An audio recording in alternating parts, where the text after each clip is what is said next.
Cara, olha, numa próxima aula, como a matéria já está se acumulando bastante, seria legal a gente escolher uma aula para só fazer exercícios. Quando eu seleciono um exercício do Além e resolvo, não dá o mesmo efeito que tu pediu o teu, aquele que tu não conseguiu. Aí faz diferença, certo? Então, se na próxima aula vocês puderem fazer um esforço essa semana, fazer umas questões a mais de qualquer parte da física que já foi vista até agora, e me trazer a dúvida, na próxima aula eu ficaria muito grato. Mas deixa eu comentar com vocês então um pouco sobre força de atrito. A ideia da força de atrito, ela não é tão chata, só tem algumas pegadinhas que nós temos que tomar muito cuidado. Primeira pegadinha clássica. É muito comum a gente escutar por aí que força de atrito é sempre contrária ao movimento. Isso é um absurdo. Por quê? Quando eu arrasto um objeto no chão, como arrastar uma cadeira, como nós já fizemos outrora, realmente, se eu arrasto a cadeira para frente, eu percebo alguma coisa se opondo ao movimento. E se eu puxo a cadeira, eu percebo se opondo de novo ao movimento. Isso pode dar a sensação de que a força de atrito é contrária ao movimento. Uma contraprova disso é o ato de caminhar. Quando eu caminho, é o atrito que me empurra para frente, o atrito do pé contra o chão. O movimento é para frente e o atrito, não estou falando do atrito do ar contra o meu corpo, estou falando do atrito dos meus pés contra o chão. É esse atrito que me faz ir para frente. Então o atrito dos pés com o chão é um atrito a favor do movimento, não é contrário ao movimento. Portanto, nós temos que entender que a força de atrito é contrária à tendência de deslizamento. É contrária à tendência de deslizamento. Se nós observássemos um objeto, uma superfície aparentemente lisa, se deslocando para frente, nós perceberíamos que nesse caso o atrito é contrário ao movimento. Porém, se tiver um objeto em cima desse objeto que se move para frente, esse objeto que se move para frente, por estar em contato com o objeto que está sendo puxado por uma força, nós perceberíamos que o atrito nesse objeto de cima é a favor da velocidade, é a favor do movimento. Mostrando então que o atrito pode ser contrário ao movimento ou a favor do movimento. Mas sempre a força de atrito é contrária à tendência de deslizamento. Esse bloco desliza para a direita, por isso a força de atrito é para a esquerda. Esse bloco tende a deslizar para a esquerda, por isso que a força de atrito é para a direita. Primeira coisa perigosa. Outro. Da onde vem esse atrito? Se a gente fosse dar um zoom com o microscópio eletrônico ali naquela superfície de separação entre a caixa e a superfície, por mais que a superfície pudesse ser lisa como esse quadro, ou como a fórmica da tua mesa, que parece ser bem lisinha, algumas delas pelo menos, né? É lisinha. É ilusão essa ser liso ali. Se nós fôssemos olhar no microscópio eletrônico, nós perceberíamos que tanto a caixa quanto a superfície são cheias de irregularidades superficiais. São essas irregularidades superficiais que geram atrito. O atrito vem das irregularidades das superfícies que se arrastam. Se nós formos calcular a força de atrito, a fórmula para calcular a força de atrito ela é bem simples. FAT, força de atrito, ela depende só de duas grandezas. Do coeficiente de atrito, que tem a ver com o tipo de superfície em contato e com o acabamento superficial, e depende da força que as superfícies fazem uma contra a outra, que é chamada de força normal. Então observe como é simples a fórmula da força de atrito. Força normal é a força que uma superfície faz na outra, força essa que é sempre perpendicular à superfície. E esse mi, essa letra grega mi, a gente vai chamar de coeficiente de atrito. Para te mostrar como a normal interfere na força de atrito, dá para usar o teu próprio corpo. Se tu arrastar uma mão contra a outra bem de leve, bem fraquinho, fica até gostosinho. Agora, se tu pega uma mão contra a outra e espreme uma contra a outra e vai esfregar, tu vai ver que vai esquentar, inclusive. Fica à vontade, meu querido. Fica à vontade, fica à vontade. se eu faço pouca força entre as mãos, o atrito entre elas é reduzido. Se eu esfrego uma mão contra a outra com força, o atrito aumenta. Conseguem perceber isso? Qual é a explicação para isso? A minha mão tem irregularidades. Por exemplo, as impressões digitais. Quando eu boto elas de leve uma contra a outra, essas irregularidades não penetram tanto uma contra a outra e é fácil vencer essa barreira. Já quando eu espremo uma mão contra a outra, as irregularidades penetram mais uma na outra e é mais difícil fazer essas irregularidades se arrastarem umas sobre as outras. Faz sentido? Faz sentido, né? Vocês também devem concordar que se eu botar sabão entre as mãos, por mais que eu pressione uma contra a outra, o atrito vai ficar diminuído, né? Quando eu joguei sabão entre as mãos, eu troquei o Mi. Não é mais o coeficiente de atrito entre pele e pele. É o coeficiente de atrito entre a pele e a camada de sabão. E aí, mudando o coeficiente de atrito, muda a força de atrito. Bom, só que o perigo na hora de calcular a força de atrito é que na prática eles nos pedem duas forças de atrito distintas. Uma delas é chamada de força de atrito cinética. Eu não gosto muito de chamar ela de cinética, eu prefiro chamar de dinâmica, mas a literatura chama mais de cinética. Força de atrito cinética ou dinâmica. Se ela tem esse nome, tu acha que é quando há ou quando não há movimento? Quando há movimento, né? Porém, eventualmente, a gente faz força no objeto e ele não anda.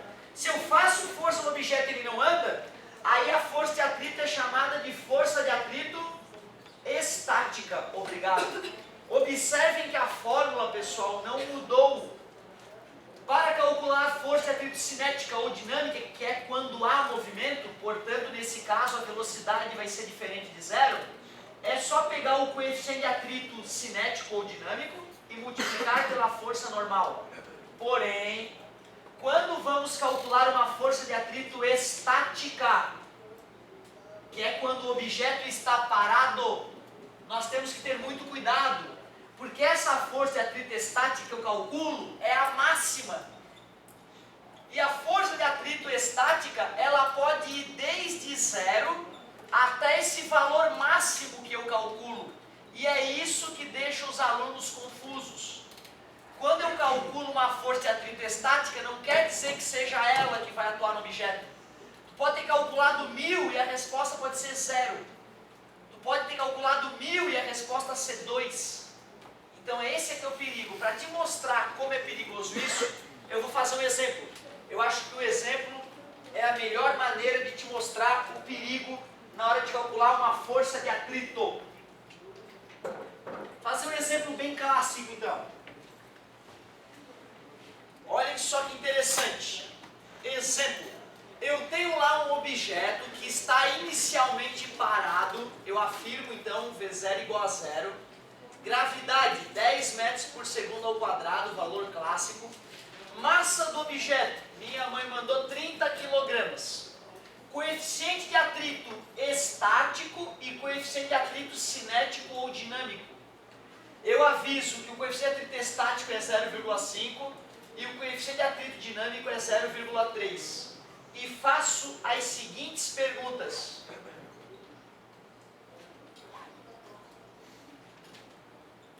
Muito cuidado, hein? Eu primeiro posso perguntar, qual seria a força de atrito dinâmica que atua no objeto? Caso ele deslizasse. Qual seria a força de atrito estática máxima que atua no objeto? Essas perguntas que eu fiz é só aplicar na fórmula, não tem muita dúvida para isso. O momento perigoso é agora. Esse objeto está parado e eu vou começar a aplicar uma força F nele. Aí eu afirmo, se F for igual a tal valor, quanto que vai valer a FAT? Se F for igual a outro valor, quanto vai valer a FAT? Deixa eu pensar nos valores interessantes para a gente aqui. Se F for igual a 60 newtons, qual vai ser o valor da força de atrito? E finalmente, se a força F for igual a 200 newtons, quanto vai valer a força de atrito? Depois a gente pode acrescentar outras perguntas. Então fiz um exemplo, não escrevi o enunciado, coloquei apenas esquematicamente as perguntas. Primeira coisa, pessoal, se nós fôssemos pensar nas forças que atuam na caixa, nós não podemos nos esquecer que tem o peso e tem a força normal. A questão diz que vai atuar uma força F para arrastar o objeto para a direita ou tentar arrastá-lo e, portanto, vai ter uma força de atrito se opondo a esse deslizamento. Na letra A, o cara pergunta, qual é a força de atrito dinâmica? Acabamos de ver que força de atrito é μ vezes a normal. E se é dinâmica, eu uso o μ dinâmico. O sujeito disse que o μ dinâmico é 0,3. E nesse caso, meus amigos, quem vai ser a normal? Obrigado, é o próprio peso por estar na horizontal. A massa do corpo é 30, a gravidade é 10, a normal igual ao peso, portanto igual a 300 newtons. Portanto, a força de atrito dinâmica deu 90 newtons. Se esse corpo começasse a arrastar, o atrito será de 90 newtons. E pronto. Observe que como a pergunta foi direta, eu não tive que pensar o que eu vou calcular, eu simplesmente calculei. A letra B também é direta, ó, calcule a força de atrito estática máxima. Ou seja, é só jogar na fórmula, não tem que pensar. Aquela pergunta ali foi camarada.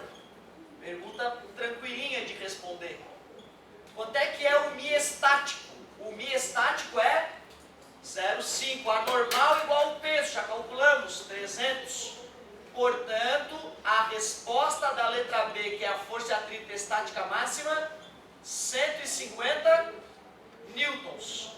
Qual é a interpretação física para a resposta da letra B?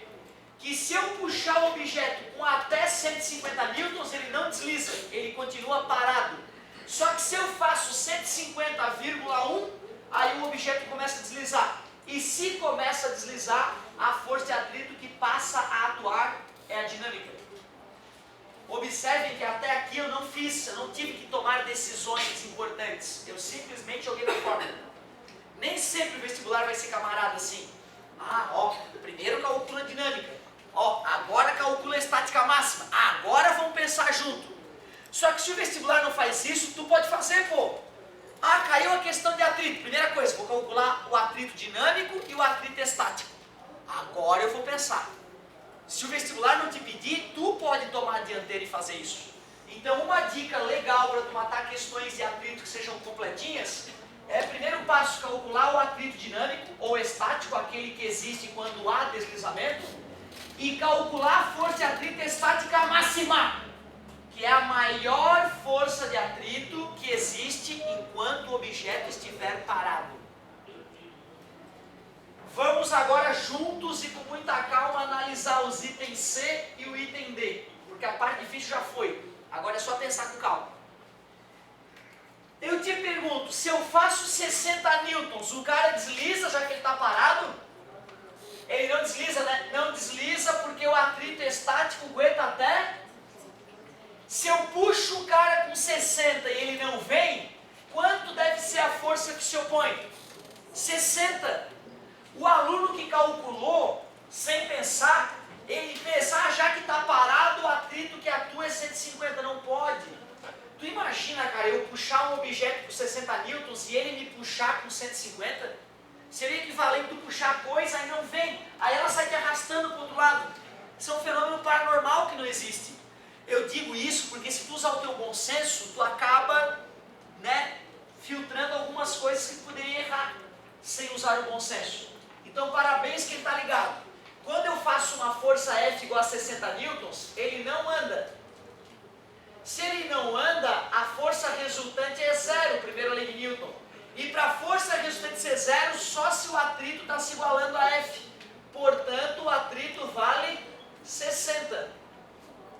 Observe que eu nunca calculei atrito 60. O atrito dinâmico deu 90 e o estático deu 150. Aí o cara me pediu atrito, deu 60, eu nem calculei isso. Isso confunde o aluno. Eu calculo a força de atrito quando desliza, calculo a força de atrito máxima que não desliza. Mas se eu tento arrastar o objeto e ele não vem, aí eu não uso atrito, eu uso a primeira lei de Newton para matar o problema. Isso é que deixa a coisa um pouco delicada. Quando eu puxar com 200 newtons, desliza? Desliza, porque eu venci o atrito estático máximo. E se estiver deslizando, quanto valerá o atrito? 90, porque quando desliza o atrito é 90. Na letra D, eu usei esse 200 newtons para perceber que eu venci o atrito estático máximo, concluí que deslizou, e já que deslizou, o atrito que atuava é o 90 newtons. Observe que eu calculei um atrito estático máximo de 150, que nunca foi a resposta, pode nunca ser a resposta da força de atrito, mas nos serve para saber se desliza ou não desliza. Então, às vezes, nós calculamos o atrito estático máximo para analisar o problema, não necessariamente para usar a resposta numericamente falando. Esse é o detalhe perigoso. Se nós fôssemos misturar atrito com a aula passada, que nós comentamos plano inclinado, aí fica mais gostoso ainda. Dá uma olhada. Vamos fazer um atrito no plano inclinado, para apimentar a nossa relação. Olha que coisa mais querida, Lupi. Olha só. Tem um plano inclinado, exemplo 2 então, hein? Exemplo 2, plano inclinado. Vamos usar aquele famoso ângulo de 37 graus, porque o seno e o cosseno ficam números bonitos e fáceis de usar. Observe que isso já é uma aproximação, na verdade. Boto um objeto nesse plano inclinado. Não era necessário, mas para facilitar o entendimento, vamos colocar a massa do objeto, 20 kg. Considerando a aceleração da gravidade como 10 metros por segundo ao quadrado, sabendo que o μ estático vale 0,2 e que o μ dinâmico vale 0,1, o objeto foi abandonado a partir do repouso. Determine se há deslizamento e, caso haja deslizamento, determine a aceleração. Ou melhor, eu só pergunto a aceleração. O aluno, percebendo que não desliza, deve dizer que a aceleração é nula. Cara, isso aqui caiu no vestibular, bicho. Pouquíssima gente vai ter habilidade para resolver. Não por se tratar de uma questão difícil, mas é porque é chato. Física é chato para a maioria das pessoas. E aí, estudar uma coisa chata é chato. Aí tu não estuda, e aí não aprende. Natural que seja assim, né? Como eu sempre gostei de física, não sei exatamente o porquê. Acho que por gostar de alienígena originalmente. Sempre gostei de alienígenas. E aí estudar física era a forma mais fácil de tentar me aproximar, de saber se existia ou não vida fora da Terra. Acho que é por isso que eu estou aqui hoje. Por causa dos aliens. Loucura, não? E aí, me conta, cara, como é que é a saída para começar o plano inclinado? Pontilhada paralela, não é isso? Pontilhada perpendicular. A pontilhada paralela a gente chama de eixo. A pontilhada perpendicular ao plano, eixo Y. E aí desenha o peso. Obrigado, amigo, que é vertical para baixo. Como o peso está oblíquo, automaticamente vamos decompor. Pontilhada paralela, este é o famoso PX. Pontilhada paralela, este é o famoso PY. Só que, além dessas forças, ou melhor, né, além do peso que eu já decompus, deve existir também a força normal. Essa força normal, ela vai se opor ao PY agora. Observe que, diferente de, no caso horizontal, que a normal era igual ao peso, agora ficou diferente, ó. A normal é igual ao PY. E o ângulo que o plano inclinado faz com a horizontal está sempre entre P e PY. Já que a pergunta fala dos coeficientes de atrito, eu também tenho que entender que vai existir uma outra força, a força de atrito. Que análise eu devo fazer para descobrir se haverá ou não haverá o deslizamento? Quem com quem eu tenho que comparar? O PX, né? A parcela do peso morro abaixo e o calcular para saber se há ou não há deslizamento? A estática máxima. Então é isso. Vamos calcular o Px, que é P vezes sem ângulo, seno de 37. Peso, vamos no cantinho. Peso é M vezes G. Massa do cara, 20 kg. Gravidade, 10. Peso, portanto, igual a 200 newtons. Seno de 37, 0,6. Portanto, o Px é 120 newtons. Vamos comparar isso com a força de atrito estática máxima. É só pegar o Mi estático e multiplicar pela normal. O Mi estático foi fornecido, 0,2. Só que a normal, como é que é a normal mesmo? É igual ao PY, né? Então tu vê, vai dar trabalho. Vou ter que pegar o peso e fazer cosseno de 37. O peso nós já sabemos. Cosseno de 37, 0,8. Assim a gente descobre a força normal, que me permite calcular a força de atrito estática máxima. A força de atrito estática máxima deu quanto? 32 newtons. E aí eu pergunto a vocês, desliza ou não desliza? Desliza. Desliza porque a força morro abaixo superou a maior força de atrito possível. E se desliza, qual atrito de fato atuará? O dinâmico, tu vê que perigo, ó. Já que desliza, força de atrito dinâmica. Não custa, né? Desliza por quê? Porque Px maior que a FAT estática máxima. Força de atrito é o Mi dinâmico vezes a normal. Aqui não vai dar trabalho, porque ele já deu o Mi dinâmico, 0,1, e já, a normal nós já calculamos, 160. Então a força de atrito que de fato atua é 16 newtons. Só que se ele pediu a aceleração, para a gente poder achar a aceleração, nós temos que usar a segunda lei de Newton, o famoso física, meu amor. Vamos ver. Força resultante é igual a massa vezes a aceleração. A normal e o PY se anularam. Quem é a resultante então?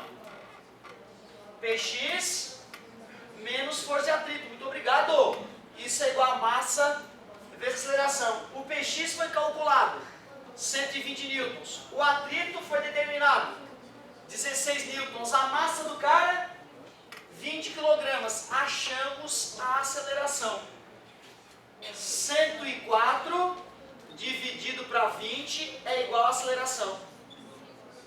Muitíssimo obrigado. 5,2 metros por segundo ao quadrado. Cara, tu vê como aumentando a matéria, né? Se não for abandonar a outra matéria, se for ir incrementando uma matéria na outra, vai ficando bem legal já as questões, cara. Essa questão teria um nível médio já no vestibular.